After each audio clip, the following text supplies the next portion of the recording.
All right, obviously we touched down in Planet SEC here in Atlanta. But speaking of space, so NASA just put that Webb telescope out there, which is like 100 times more powerful than the Hubble telescope. I guess it can see through infrared. I don't know, it's science and math. They put it together. It lost me at the beginning. But they said you can see back, like I guess when you look through there, you're like looking back in time. They're taking pictures. So is that not a time machine? That's a time machine. If I can look through time, it's a time machine. Aliens are real. All right, they found that How did you get to that? Yeah. Aliens are real, Dave. We're dealing with time travel Look, first. you and go jump look at straight those to pictures aliens. and tell me they're not real. Listen, there's a lot of pretty colors, a lot of stuff I don't understand.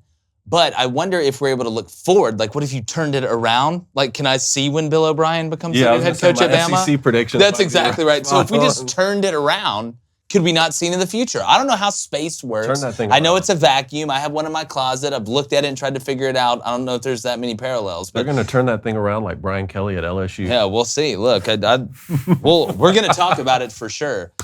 All right, so we are at SEC Media Days. Super excited. Yes. We're here in the dojo at the Omni. Got some great interviews lined up. It's Monday. Get your mind right. We are literally 40 days from college football season in general, and I am super jacked and tan about it. It's Crain and Company, baby. Welcome to it.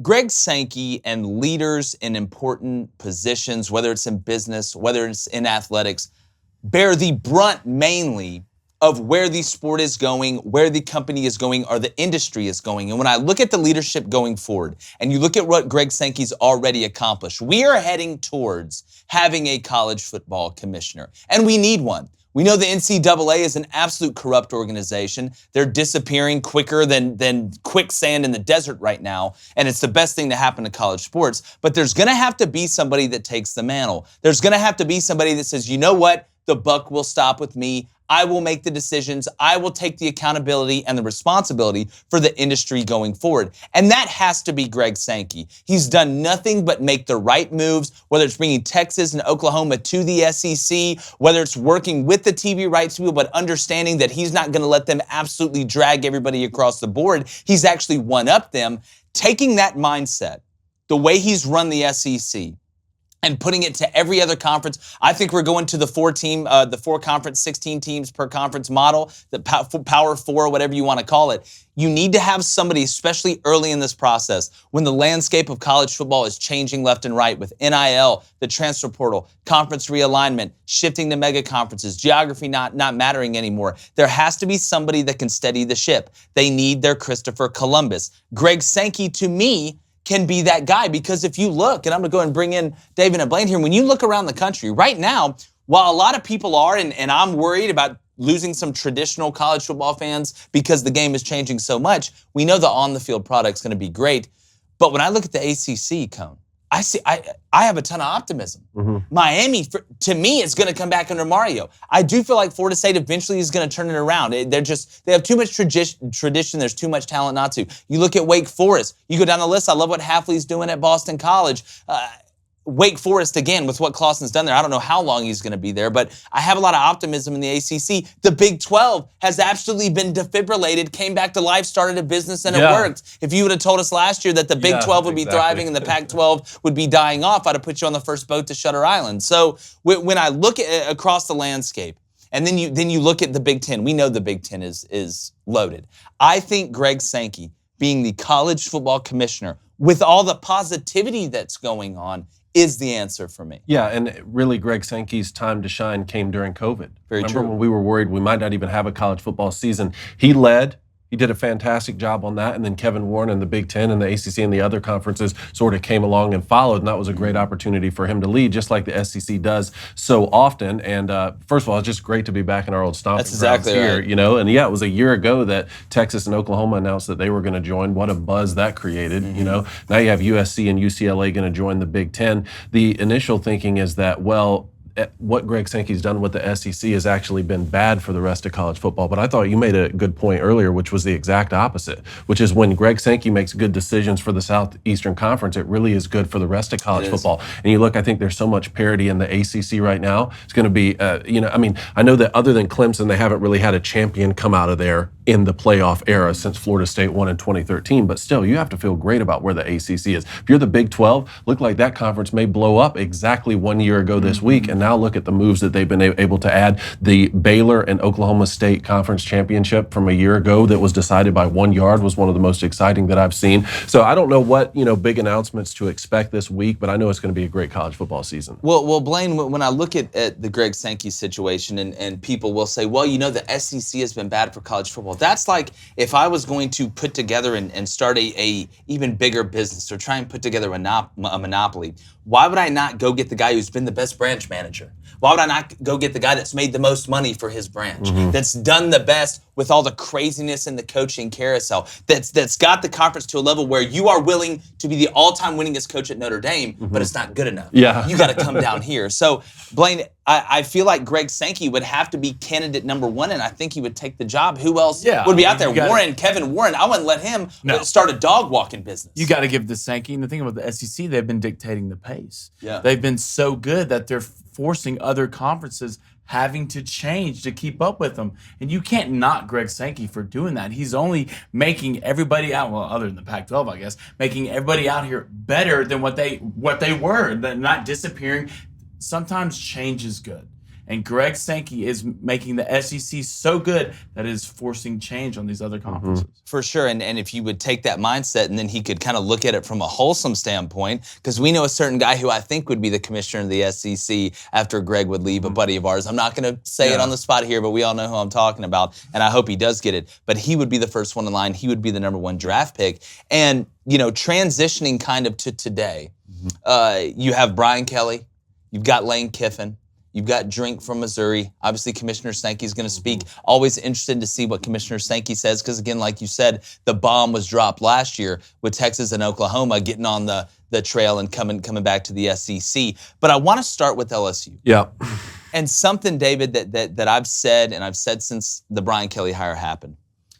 You had Ed Orgeron win a national championship at LSU. You had Les Miles win a national championship at LSU, which I don't know if he ate more of the grass or smoked more of the grass.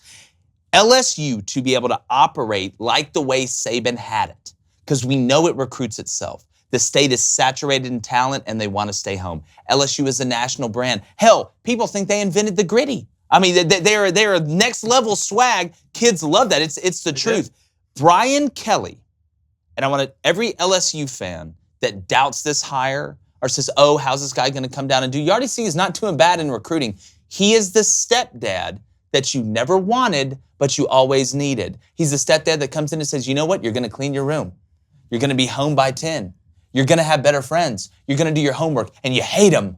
You hate him at first. Why? I'm taking away all my freedoms. Oh, you want to misbehave? I'm taking the door off the hinges. You have no privacy. Then, when you're walking across the stage, graduating cum laude from Vanderbilt or Harvard or somewhere, you love him. When you're living in a 6-room house that's 3 stories with a pool, you know what they say? It's not an estate unless it comes with a pool and a gate. You look at him and say, you know what? I'm glad you did that. LSU needs structure. If LSU has structure, they have more potential than Bama. They have more potential than Georgia. They, to me, are the most dangerous team when they have structure. This whole Saban domination thing, he was good at Michigan State. It was a great fit at LSU. He brought in the process, he brought in the structure, and when you mix that structure with unbelievable talent, not only that, but in-state talent that bleeds purple and gold, you have something. And I'm telling you right now, A&M, they've done an unbelievable job recruiting. The scariest team over the next 5 years in the SEC to me,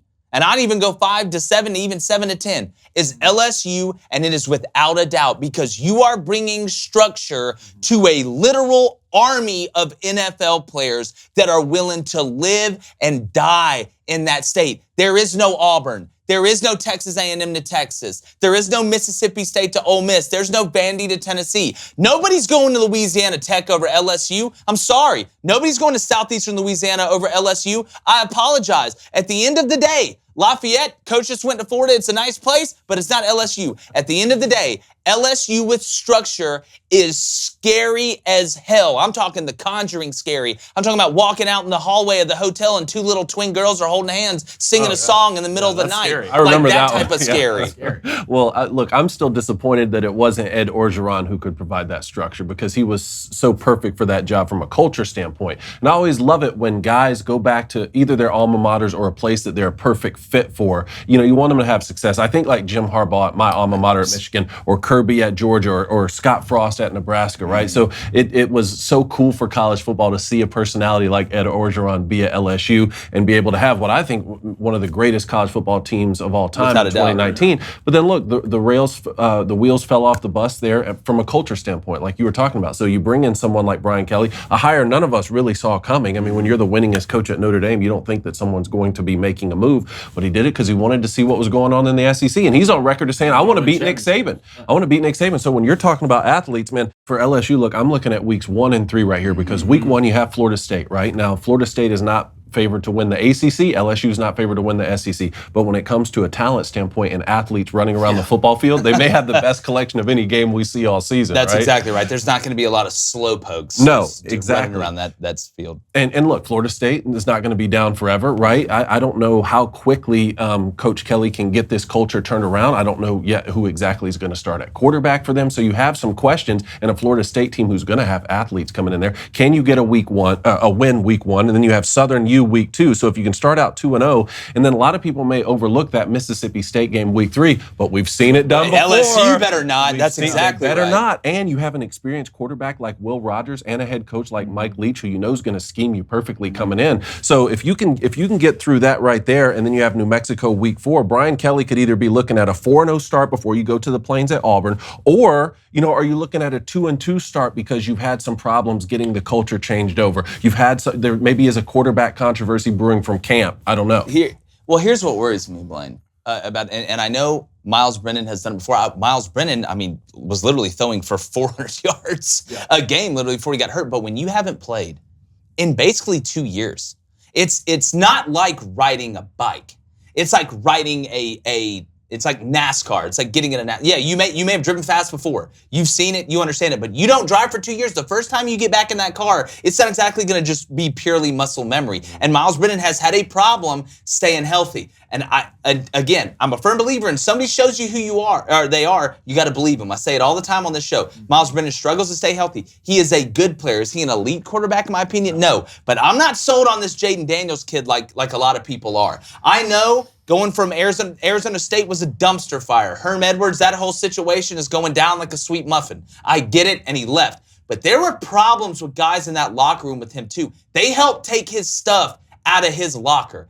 We've seen quarterbacks leave, we've seen players leave, and other players be like, good luck to him, whatever. They help get his stuff out of that locker. He seems a little bit like a me guy. And from a talent standpoint, I know he's athletic, he can run around, but the turnovers. You don't go from seeing Pac-12 defenses to SEC defenses, and they get slower and smaller. So I'm very concerned for LSU at the quarterback position because I think it's going to be one of those two guys. I would lean on Brennan, but I have a hard time trusting Miles, pun intended. You can't get a lot of mileage out of him, put it that way. So I'm a little bit skeptical this year. I got LSU going 4-4 in the SEC, but I think over that 5-year stretch, once BK has his guys in there doing it his way, LSU is scary. I feel like the only thing we're talking about really is LSU's offense. LSU was great when their defense was good. Last year, their defense was terrible. Terrible. And you never see that out of an LSU defense. You got the weapons on offense. You got Boutte receiver. Yep. You got Beckett receiver. You used to have a quarterback that doesn't need to mess it up. You got Emery at running back. You have 4 running backs who are legitimately good, who can play down-to-down football. But then you go to the defense. you got 1 returner in the secondary. And Ricks went to Bama. Yeah, you have Jay Ward in the secondary. You do have Ollie Gay coming back for the front. He got hurt for most of the season last year. But LSU has to get back to When I think of LSU, I think of ferocious on defense. Yeah. Just nasty, dirty, will hit you anywhere on the field. They have to get back to playing LSU defense. I think their offense will be fine. I think Boutte might be the best receiver. I In agree. college, I think so. other than I agree. Kiffin, Ohio State, I believe. I don't know. I'm taking Boutte. I think it's still a toss-up. It's a toss-up, right? You run. have that guy. You're going to be great on offense. You're going to be good up front. But their defense has to come back to what they were, which wasn't, giving up 10 points a game. But, they're 21 a game, a lot of turnovers, a lot of swag. Striking fear in you. You strike people when you used to go to LSU. The defense would strike fear in these guys, especially at the DB position. Like LSU's DBU or was DBU. I don't know if they're still DBU, but they had DBs out there that one-on-one.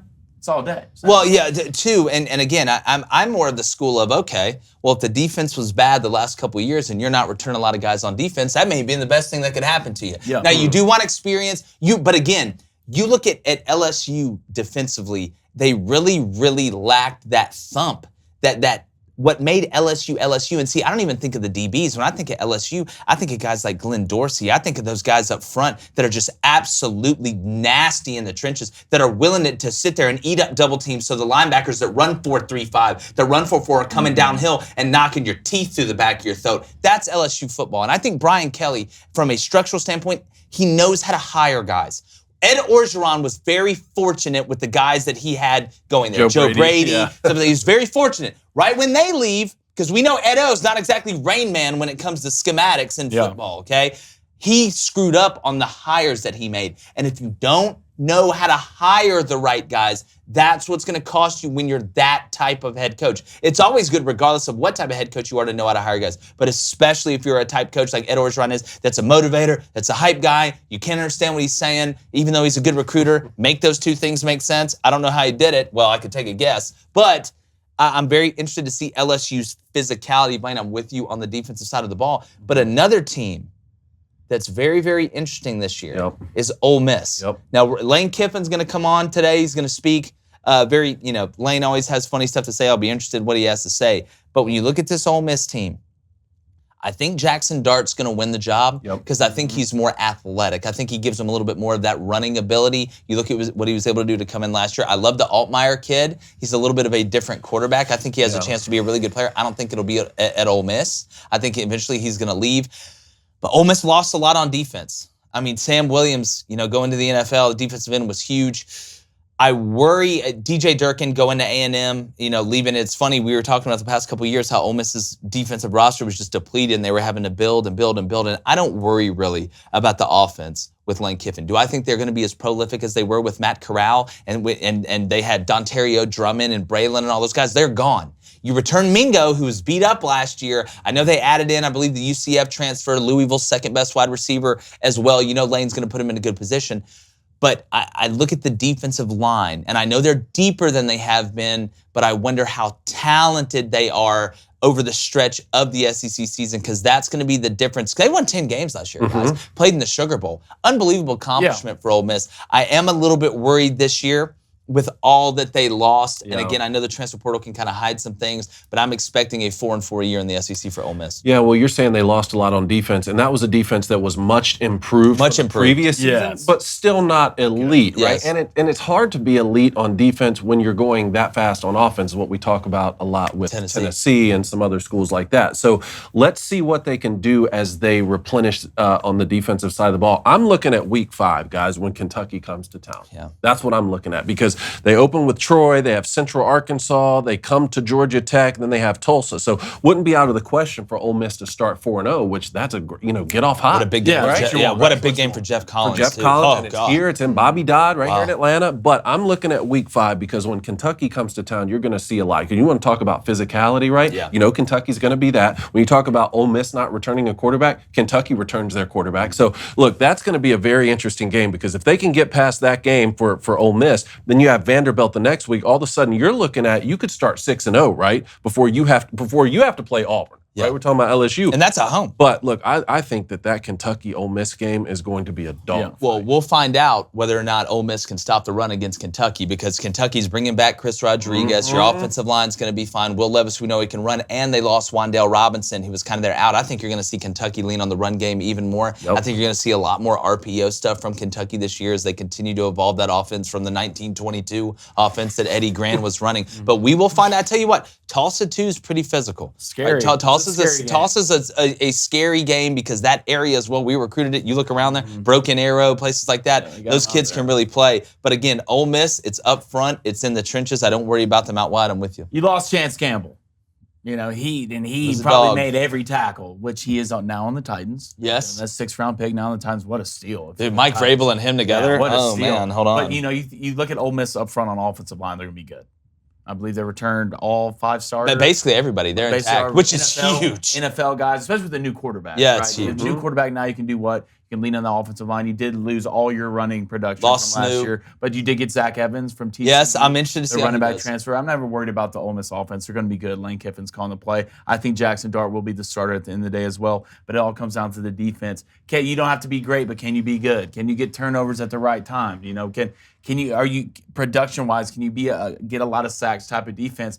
You go back to it, and you got to think of the same thing with Baylor's defense. Baylor's defense is a lot better. They stopped the run a lot better, but Baylor's defense did really good on third down. Yeah. Did really good on third down. And if you can be a bend, don't break team, give up a lot of field goals, and play really good third down defense with the offense that you have, you can win a lot of football games. But I will be interested to see who will be taking the snaps and shotgun for the Ole Miss Rebels. Well, Zach Evans, too, is unbelievably dynamic. We know kind of off the field, it's been kind of wild with him. They added another transfer as well. But that kid has elite talent, and if Lane can keep him, you know, as Blaine says, steady. He keeps steady. He keeps it steady. He's going to be a heck of a player because he's that talented. I'm interested to see what they do with Zach Evans in the passing game out of the backfield. Because if you give that guy some space, whether it's on the swing, whether it's running the angle and letting him shoot it up the pipe, whether it's the slip screen, getting everybody out in front, let's set the wall, bye-bye, Zach. It's going to be very interesting to see how they utilize him, jet sweep, stuff like that. Kind of like I'm interested to see how LSU is going to utilize Boutte, because I think he's so talented. You start getting in that realm, and as a former special teams coach, you know, you want him as a returner. You're like, you just don't want him to get hurt, especially on kickoff return. It just worries you. And typically head coaches are like, you know, I don't want to put our best guy back on kick return. We've got other guys, but they're so dynamic. You want to be put in the position to have to make that choice, because that means you do have a really dynamic guy. But it's like Red Bayou said, his daddy told him, what's better than 1 crawfish dinner? 2 crawfish dinners. It's like when Jalen Waddle went down returning kicks, and they're like, well, we got Devontae Smith. They're like, watch this guy. He's pretty good too. So I'm interested to see that. And then the final coach that's going to be speaking today is Missouri, Eli Drinkwitz, which they've recruited at a really, really high level. They get the Luther Burden kid, who's a top prospect in this class. They add him with Mookie and a couple other guys. Basilak went to Indiana, which is now the land of misfit toys with him and Sean Shivers. And I'm sure there's a Jack in the Box that doesn't work or something over there. But when you look at Missouri, it still seems like it's going to be one of those years where they're going to have to fight and claw. Let's read to go 6-6. Yeah. Read this schedule, Cone. This schedule is brutality, Mortal Kombat style. Read the schedule. Louisiana Tech at home. Okay. At Kansas State. Okay. Yeah. Best of luck. Hey, there's Deuce Vaughn. Give me the over. Yeah. ACU at home. Yeah, Abilene Christian, which, you know, they'll win that game, but Abilene Christian's not a joke. Go to Auburn. Loss. Georgia at home. Loss. Go to Florida. Best of luck. Vanderbilt at home. That's a win. Congrats. At South Carolina. Loss. Kentucky at home. At Tennessee. New Mexico State at home. And then Arkansas at home. Woo! I don't see, I think I got them going, 1-7 in conference, some in the SEC like that. I don't see a ton of wins on that schedule. And I know they're building and they're building and they're building. The Braden Cook, the quarterback, interested to see him. I thought he did some good things. I thought he looked good. I think he went in there against Georgia and held his own for a while. Didn't look scared. But up front, I know Missouri, I believe they returned 3 guys on the offensive line. I may be missing one.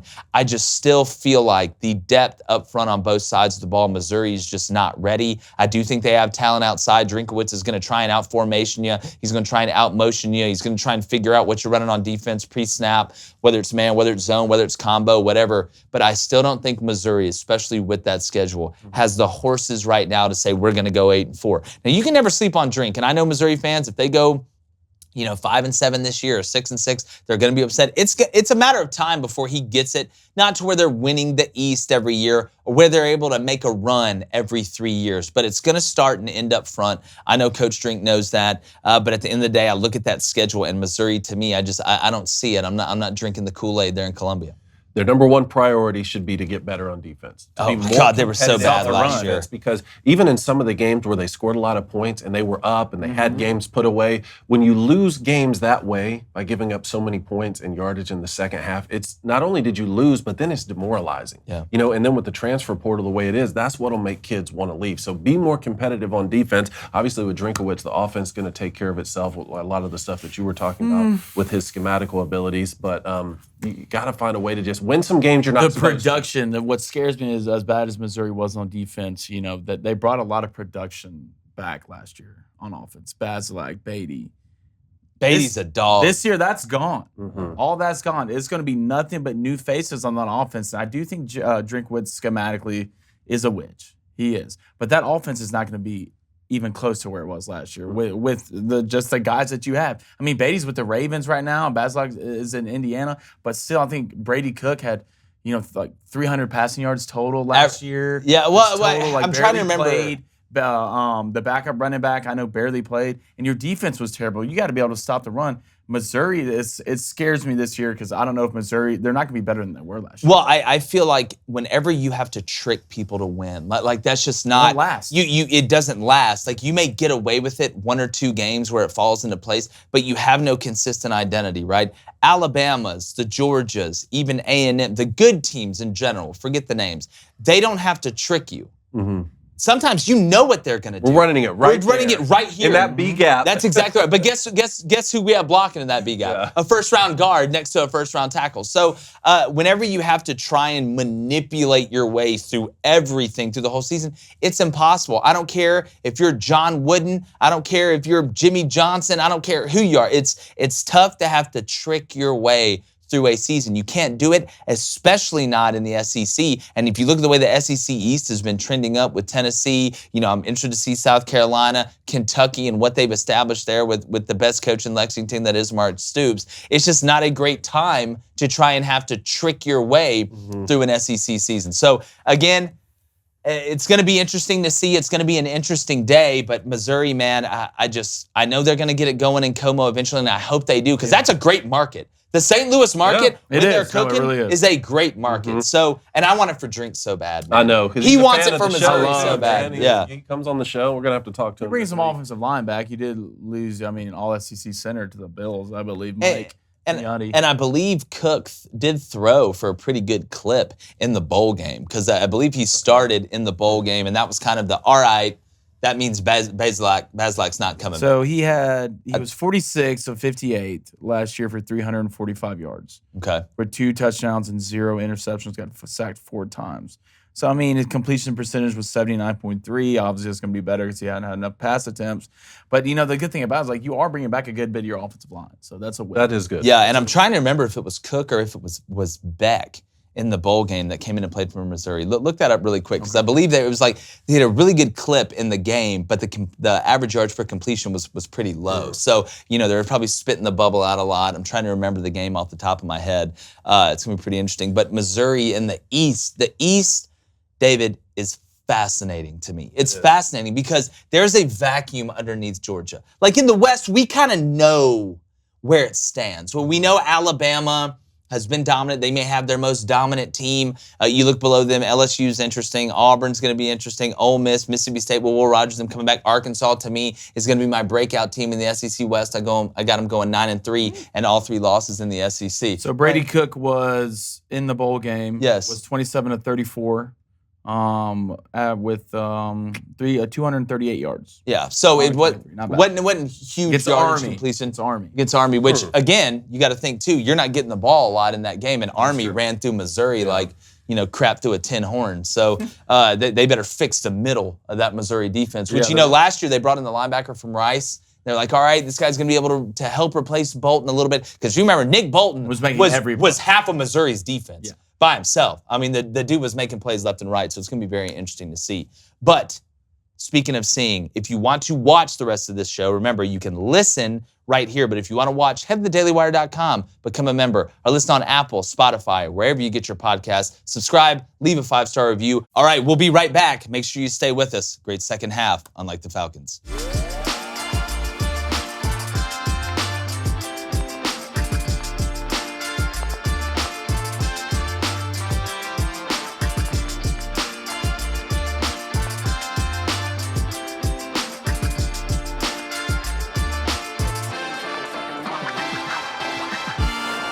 All right, hey everybody, welcome back. Make sure if you're listening on YouTube or whatever that you are subscribed, that you do like trying to grow as fast as humanly possible. It's been unbelievable so far, but we want to keep going. We want to take this thing opposite of Enron, take it to the top and stay there. We're not Bernie Madoff in your money either. So.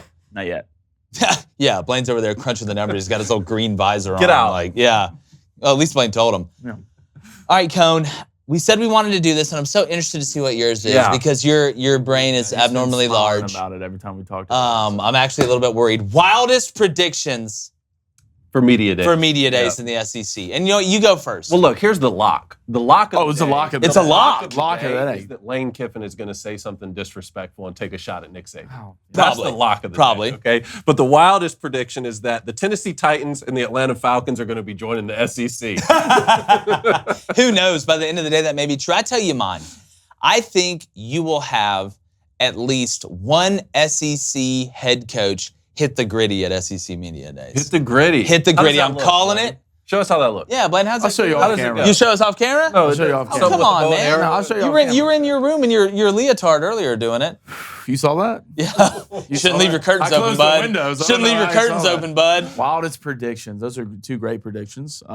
Especially you, David. I Yeah, like that one a Cones lot. is definitely going to happen. Yeah, I like that a lot. I'm not going to sit here and lie and say that wasn't mine, but I'm going to say Brian Kelly uses his fake accent the entire time he's here. His fake. So we're going His double. fake accent the entire time he's here. Okay. Doubling up. Wow. Do you think, how long does the accent have to be fake before it becomes normalized? It'll be forever fake. Do you think he's got that like You're that, faking it. So it doesn't- that Statesboro, Savannah accent? Miss Crawl. Yeah, LaCroix. Mr. Sankey. Mr. Sankey. Yeah, I think that's the one he's going to hit. I agree. Who knows? It's going to But be you fun. know Saban's going to make fun of. I mean, Did you Kiffin have will make something fun on of Lane, Saban. too? No, that was going to be that. Oh. Either Lane hits the gritty or he's going to Oh, make fun okay. of Well, Nick you know, Saban. the one I wanted to say was that Nick Saban would be projecting to somebody at some point because he's like, listen, competitive advantage? Nobody should have a competitive advantage. Like, wait a minute. Wait 1 minute. You've been doing this 20 years. What do you mean, Dr. Frankenstein? King You put this propaganda, monster Saban. together and open the door and just let it walk out in the market. So he's going to be projecting. It's like sometimes they say in politics, they're like, whatever they're accusing you of doing, they're actually really Yes, doing. yeah. Nick Saban's like, NIL is bad. It's so bad, the kids should not be paid. And you shouldn't have neon lights going during the game. Put in more neon lights. So that's going to be interesting. Oh, But man. you want to get in the mailbag, Coney? Oh, you want to go mailbag? You want a mailbag? You want to go home run derby? Let's go home run. Let's go home run derby. Let's at least give round one here. Let's go. Home run derby. We got the polar bear versus Ronald Acuna Jr. I Just hate for a this. nice NL East matchup. I hate Why, this. why are we putting the Titans against each other first? Why? Why? Why? Save that for later. Julio Rodriguez against Juan Soto, round one. I'm interested where Juan's head at after he just turned down Ramirez. You got 400. Ramirez versus Soto, right? Ramirez versus Soto, round one. Oh, okay. I had Rodriguez verers Seager, Oh, okay. round one. And Schwarber versus Pujols, Yes. round one. Look, So Jose Ramirez and Juan Soto. Yes. Not Corey Seager. Yes. Gotcha. Correct. Juan Soto just turned down 440 million. You want to know He when just don't wanna you play want for to the know Mets. when you want to get out of a play. I've been He mad just at wanna somebody. know. I've never been $440 million worth mad at somebody. He must be trying to get out of Washington. You know what? I don't blame him. Those pinstripes I'd be will look trying good to on get out of there quicker. The Nats would screw up a carnival for kids. They'd screw up the easiest thing. They'd screw up ice cream. They'd somehow screw it up. The Nats make the Mets look like the best run organization in the history of the world. And the Nats are just in the World Series. Yeah. And then they just absolutely fall apart. Bryce Harper wanted to get out of there. He wanted to get out of there so bad he went to Philly. In the comp. Yeah, and I don't even know if he likes cheesesteaks. But if I'm Juan Soto, me wanting to get out of Washington, I feel like his head's a little frazzled right now. Maybe there's a lot of things going on. Maybe he's not super happy. Or the devil on my other shoulder looks and says, he's pissed. He's pissed and he wants to show people he's worth $450 million, which means he's going to get up there and hit absolute moon balloons and absolute mammo bombs. I just don't Everybody know. knows where he wants to go play at. Where? Put him in them pinstripes. Look, no. Put him in them pinstripes, baby. Come Okay, on. kill him. Come on. New York. No. Can't Well, wait. the Braves are going to get DeGrom, but If that's they were going to make him the highest paid player in baseball history and he turned it down because he wants out of there, that begs the question, was there a number that he would have said yes to? I don't think Was there I don't number? know. a Billy? Like, no, A I want out of Billy? here. I want Give out him a of here. Billy? Like, listen, Well, he's like, nah. 2 years, $2 billion. Yeah. He's like, listen, it's 30 days, $1 billion. Going to New York. Yeah. he's gone. No, dude. it's He's gone. going to be interesting. I tell you what, you said Schwarber was the 1 seed, huh? Look at it right here. So Schwarber's a 1 seed. Polar Bear's a 2 seed. Seager's a 3 seed, which blows my mind. I don't believe I in always that. thought Corey Seager's a base hit type of guy. Then you got Soto at 4. You got Ramirez at 5. Rodriguez at 6. Acuna at 7. And Pujols at 8. Why would you put Acuna with Pete Alonso? I cannot Did they score in the not first take round last year? Pete Alonso to win the home run derby. This is scary to me. Like, if there's anybody else you could put on here other than Acuna, and I'd feel great about Pete going down the first round. Hell, you could put Schwarber right there. I'd feel better with Pete playing against Schwarber than he is Acuna. Well- Acuna's one of those guys, if he gets hot at the right moment, there's no stopping him. Well, Acuna to me is the same dude that he can also hit 19 line drives that hit the top of the fence and go through it. Pete Alonso is a professional home run hitter. That's what he is. He's not up there to hit ground balls up the middle. He's not up there to bleed one to right. He's not up there to hit a high chopper and beat it out to first and steal second. He's not doing that? He is there to dip, rip, and take a 4-base trip. That's what he's down to do. He wants to dip and drive. Dip and drive. Like me, when you have the ice cream in the freezer too long, you got to dip and drive that son of a gun in there to be able to get the scoop out. But Pete Alonso is there for one thing. He's not there for a long time. He's there for a good time. And we all know chicks dig the long ball. And what's the best place for the long ball? The home run derby. And the polar bear, I bet on him last year. I was in the middle of a sports bar watching it. Everybody just didn't believe in me. And he ended up winning it for the team. I almost forgot to pay my tab because I was so happy when I walked out. But I did. So anyways, Pete Alonso, to me, I don't know how you bet against him. He's in the polar bear. He's the polar bear. He thrives in cold weather. He's a hunter. He's a predator. And that baseball is his prey. And that dude hits it. It sounds like Bigfoot punching an oak tree. He's got a true launch angle. He's figured the launch angle out. Dude, like, listen, they put him on. It's time for going extinct. That's why they call him the Who do you got winning it, Blaine? We'll come back to that. Oh, we'll come back to that. We'll come back. I'm still looking right now. Really? Y'all both You'll got see Pete winning it, You'll right? see in my picks. Okay. Well, one of my picks is not Pete. I'm telling you, Pete's going to win it. So, it's like Blaine said, you have a gambling problem. We're about to turn it around. We're So, gonna until take you that. put it on Hey, Pete win your money Alonso, we're about to turn it around. Don't worry. Just take our bets.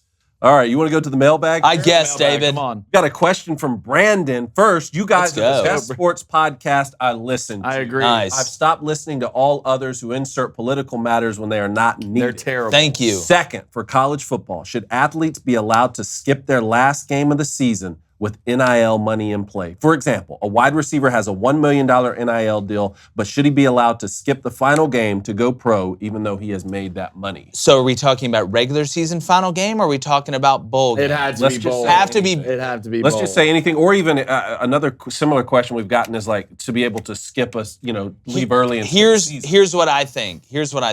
When it comes to a bowl game, if that game is not in the college football playoff or a New Year's Six game, and I'm talking about, this is my personal opinion, then I believe I would not play in the game. I wouldn't play in the game. Here's why. If I'm somebody that came in, most of these guys come from bad socioeconomic backgrounds. Most of the time, these guys are the one that about 6 to 8 or everybody else in their family are looking at as the only chance they have to get out of the place that they're in right now. There is more pressure on these guys. That's why you see a lot of guys leave early to go to the NFL in general. But they are the ones that are looking to be the breadwinners. They're the ones that promise to get mama a house and that pink Cadillac like Elvis promised his mama. And when it comes down to it, if you're going to tell me that I'm going to be an NFL draft pick, I'm going to be a millionaire, not even a multi-millionaire, I'm just going to be a millionaire. And I have the chance, since I've worked for as a little kid, struggling, going through the places, living in places that are poverty-stricken and that are in danger. And it's not everybody, but it's most of these kids. I've done it for a living. I've gone in these neighborhoods. I've seen it. And you're going to tell me that I'm going to have to go play in the Meineke Car Care Bowl when I'm about to make $2.53 million? Hell no. And you know what? The coaches, they know. A lot of these opt-outs we're not talking about the college football playoff. You'll play in that game because the tape can take you from a second rounder to a first rounder, duh. And you're competitive. You want to win a championship. Or if it's the Sugar Bowl or something like that. But to me, to sit here and say you need to play in the GoDaddy.com Bowl or you need to play in the Advocare, I like to drink sodas bowl, whatever it's called, I think that's a step too far because, again, not only do the coaches understand, the players around them understand. So even with an NIL deal, I would put a caveat in there because if I was doing an NIL deal, I would pay you by games played.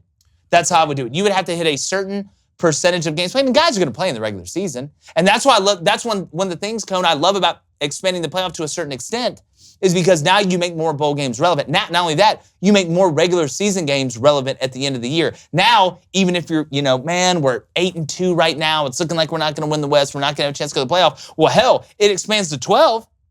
You mess around and go 10-2, you giving yourself a shot. Now that late season game against Tennessee matters way more. Now that late game against New Mexico State matters way more. To me, I think it puts more emphasis on the regular season at the end. But as a player, I would tell my guys, listen, you're the generational wealth that your family was looking for. You're the only way out, and I don't care if it's the lollipop.org bowl, if it's not New Year's 6, if it's not college football playoff, you go ahead and pack it up. We'll give you young guys some reps and let you go change your family's life. Well, as it relates to the opt-outs, good business decisions are good business decisions. That's true. Regardless of what background you come from. No, for sure. On the NIL, to Brandon's question, here's the problem. The biggest problem that I've had with this whole time. NIL stands for name, image, and likeness, right? It has nothing to do with the team. Okay, so for instance, if I sign a deal with Firehouse Subs because they want to pay me for my likeness to either be on commercials or be on print, something like that, then it has nothing to do with the amount of games I play. For instance, Tom Brady's Subway deal has nothing to do with the Tampa Bay Buccaneers, just like his sponsors before had nothing to do with the Patriots. So the greatest trick here is that name, image, and likeness is completely different than pay for play, when in fact, what it's really just become is an avenue for the teams to pay someone. So if we have a kid here, like his example was a wide receiver has a $1 million NIL deal, and he's saying, well, you should have to play in all those games. Well, what we've done is just admit that the team is just paying you to play for them. Well, what's a collective? NIL. That's what a collective is that you're seeing around. That's all it is. We knew this was going to happen. We know it stands for name, image, and likeness. It's pay for play. Like even Nick Saban calls it pay for play. These kids are going around saying, all right, you're going to offer me this, you're going to offer me that, you're going to offer me this, you're going to offer me that. I'm going to take the best offer. And when I look, there's no way to avoid it, like in my opinion. Once you start opening that up, it is going to start coming down to games. Incentives, I think you're going to see that in NIL. Man, you know what? You catch 50 or you catch a certain amount of touchdown passes, we'll give you more of this. But to me, if I was structuring the NIL deal as a coach, I would have to have something that says you are going to compete in every regular season game to earn this money. Because a lot of people, I think, have the common. But they're going to get sued for that too. Oh, see, look, there's going to be get sued for that. They're going to get sued for anything. Say, no, I'm signing a deal with Firehouse Subs or with McDonald's or with Coca-Cola. You don't have anything to do with it. You can't even tell me that I have to play at all to be able to get this deal. And that's how this thing's going to get exposed. Well, see, I'm not talking about the Firehouse Subs, and I'm talking about the collectives where they're putting everybody together, they're pooling their money together and saying, we need this kid. That's not, it may be the guy who owns the Firehouse franchise that's given a certain amount of money. Well, the collective is pay for play. That's what it is. That's what the collective is. Outside of, the deals, the Subway deals, to me, that's totally detached from the collective. All the collective is, hey, Jimbo said we need this amount of money to help get this kid. Let's put it in the collective, which is a big pot of money where they go in and grab and say, all right, we need the closer. The closer no longer is your best recruiter. The closer is no longer a person. The closer is the amount of money that you have in that collective. The closer is the amount of money that you're going to be able to offer that kid. Because I think those are two separate things. And I'm with you. Well, but theoretically, you still have to channel that money if all of these multimillionaires who run companies collect their money. It's just a different way to do it. You still have to theoretically channel that through whatever clearinghouse manages NIL, at least for the time being, unless that is just a complete shame. Yeah, what clearinghouse is that? Yeah, I mean that place doesn't exist. That's why I was so upset, David. I mean, that's why I was so again. They may not be. I mean, it exists, but they may not be. Well, again, when you let it out of the box and you put no guardrails on it, this is what happens. Yeah, people are good. The old adage,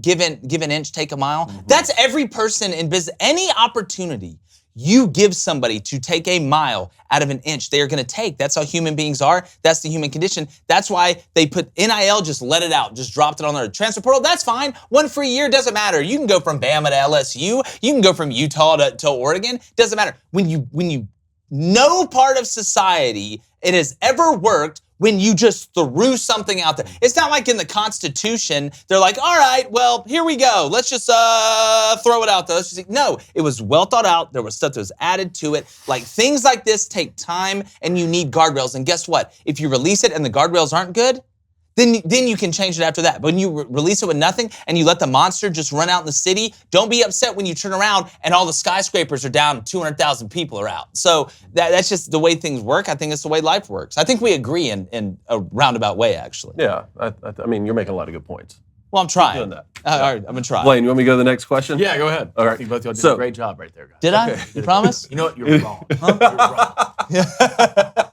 Both of us are just... Both of you, you're wrong. Yeah, but What's the solution? I don't know, but you're wrong. You like this one. Next one from Steven here. Steve the Pirate. Hey, Stevie. the Pirate. Who's Steve the Pirate? Ahoy, mateys.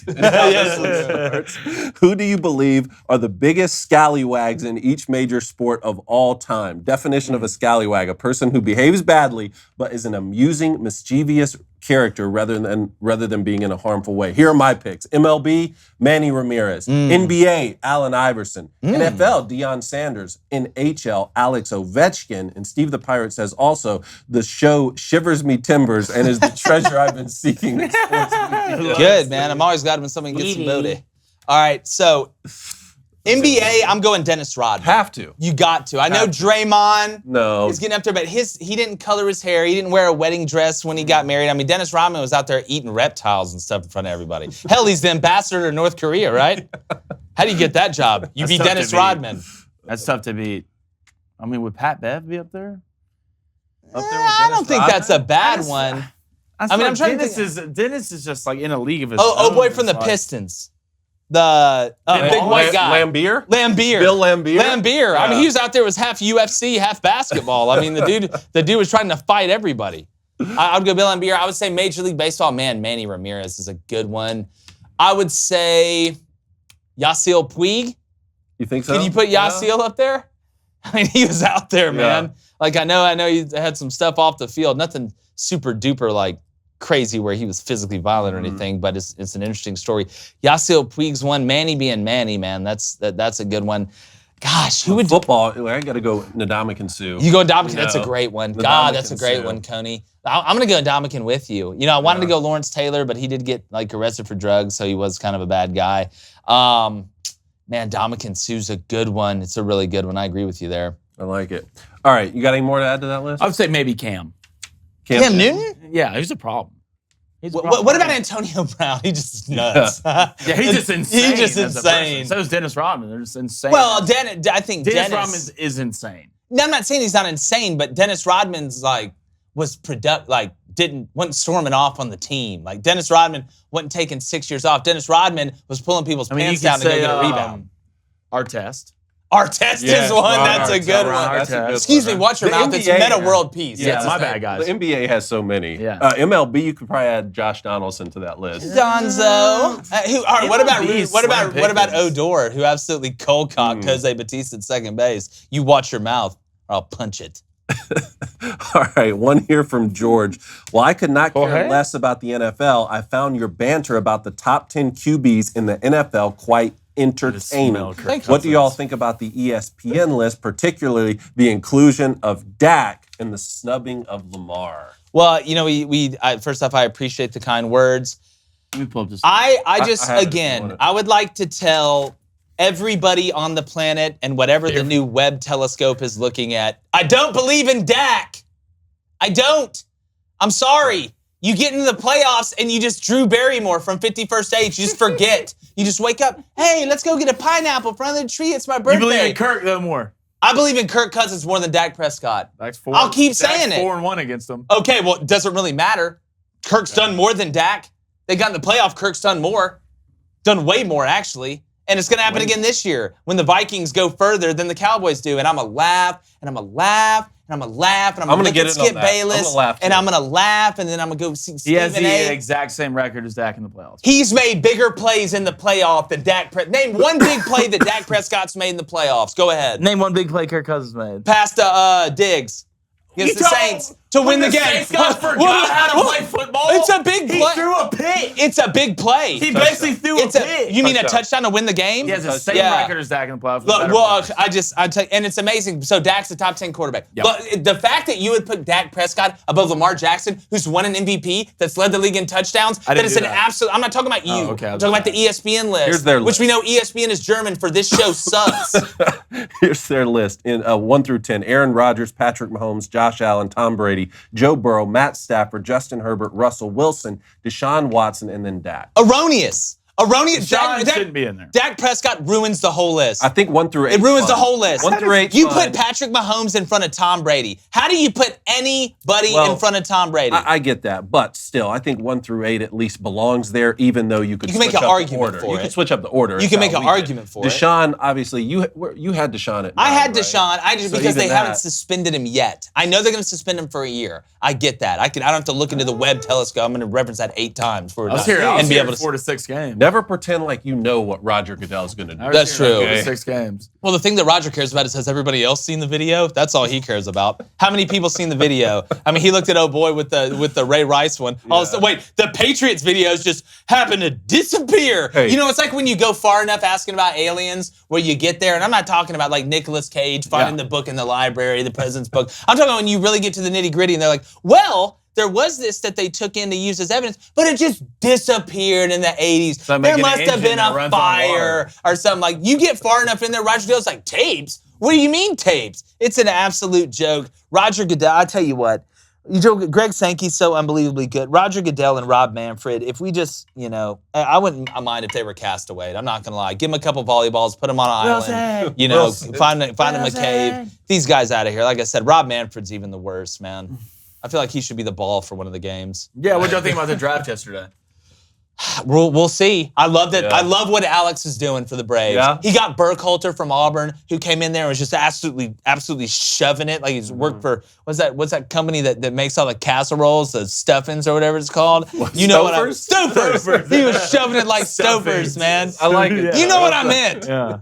We saw where you were going with yes, it. it's the numbers. It's like I'm Tony Stark right now, just all the images and graphics. But no, I like what the Braves did. Again, the Orioles got.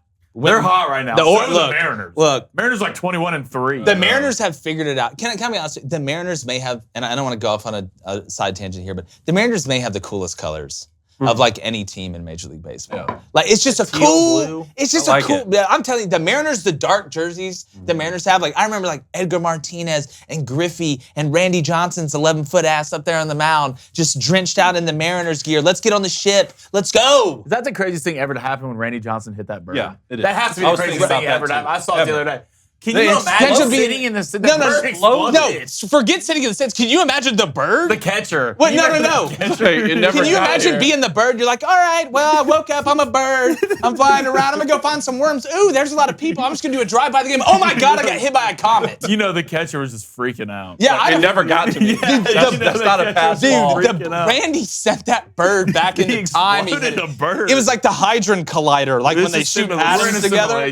That's exactly right. Like you saw the face of God for a second when the bird got in. One more thing on the draft, and we're talking about pitchers, is Kumar Rocker. Yes. So how do you feel now about him getting him and Jack Leiter? Yeah, reunited. Yeah.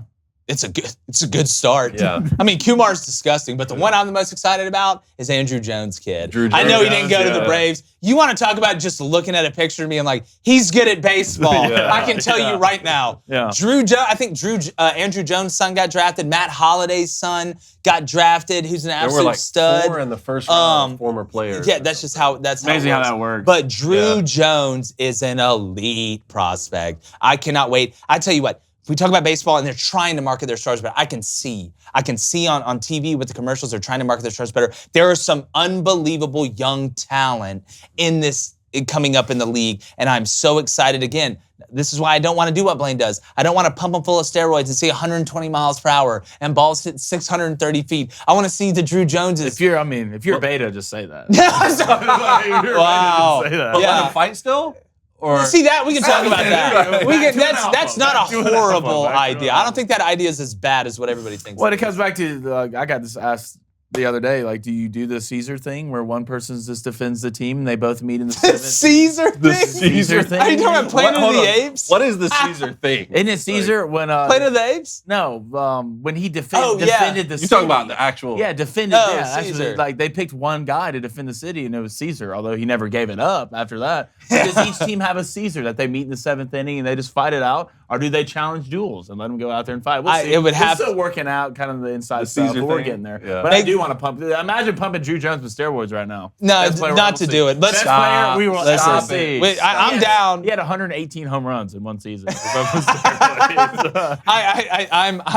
I'm so interested to see like the fight thing. And we need to make sure to say make the seventh inning stretch great again. Like, yeah. Let's make it great. Even Look, the you can buy minors your should do it. peanuts and Cracker Jacks and watch this guy get the hell beat out of him. And Yeah, it's like, I mean, they're already doing TikTok dances and stuff. You tell me we can't fight in the seventh inning? that's exactly Those just are the same. yeah. Those are definitely the same. I'd rather us fight than doing TikTok. China's watching. Yeah, they're always watching. How about some picks? Let's do You it. guys got any picks today or what? Listen, you want to hear something God, hilarious? this is depressing. So I put out the Booster Bets tweet, Booster Club. Anybody, you can see it, Jake Crain _ I put it out. You got to put hashtag Booster Club with the bet underneath it. Today, no Major League Baseball outside of the Home Run Derby. Obviously, we got no football. Yeah. Got no golf. It's slim pickings.